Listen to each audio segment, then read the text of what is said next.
Hi, welcome back to Nessa's Nook.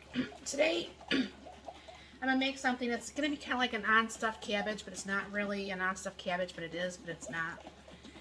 I have some hamburger here that I wanted to use up.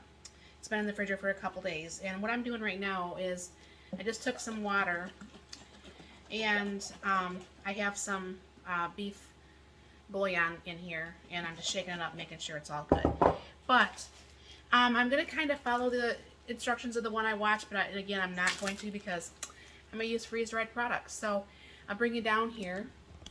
My counter's a mess with all these jars, but what I'm going to do is I'm going to put in my hamburger. Break that up a little bit.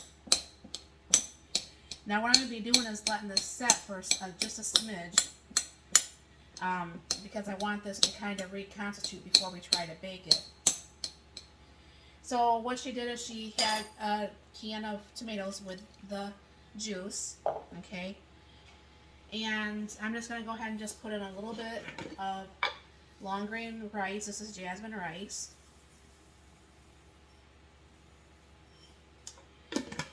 And then she had like fried all of her stuff together, but I'm going to use freeze-dried stuff, so I'm not going to be doing any of that. So I'm going to add a little bit of green pepper.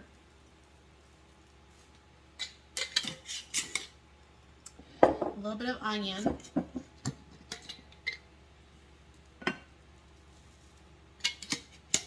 a little bit of carrot,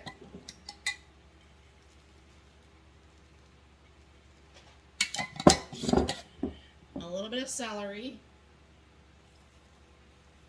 I was wondering where that lid was. That's right there. And then I'll add a little bit of the freeze-dried cabbage, and that's what freeze-dried cabbage looks like. It looks like fresh lettuce, honestly. I didn't think I had any. I thought I had given it all away. I went to go get some today of the fresh, and yeah, that wasn't going to happen. So the fresh was actually rotten, and I didn't realize it. So anyways, with the freeze-dried stuff, you have to reconstitute everything.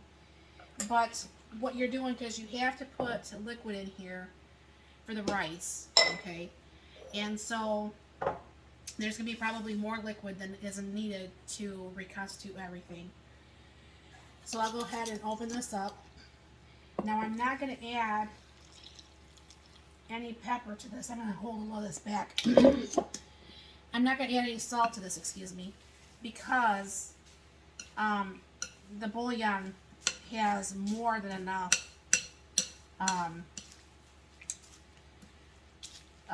salt to pretty much kill a horse, pretty much.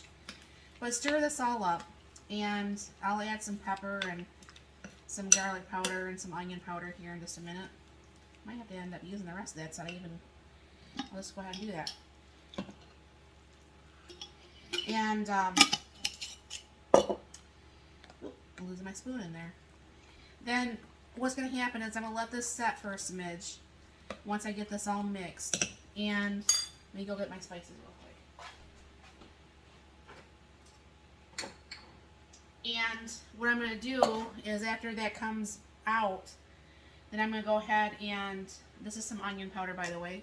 Or no, garlic powder, excuse me. And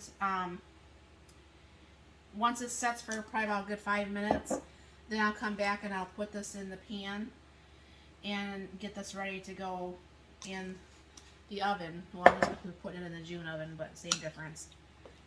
So usually when I make unstuffed cabbage, I use tomato sauce and stuff, but this didn't call for tomato sauce. I don't know for sure if I'll still put a small can in there.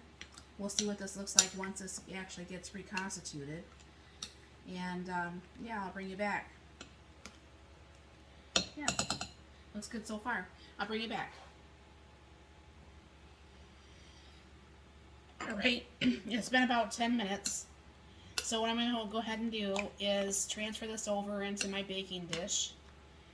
And then I'll go ahead and put this in the June oven and cook it on low. And then I'll come back and I'll stir this often.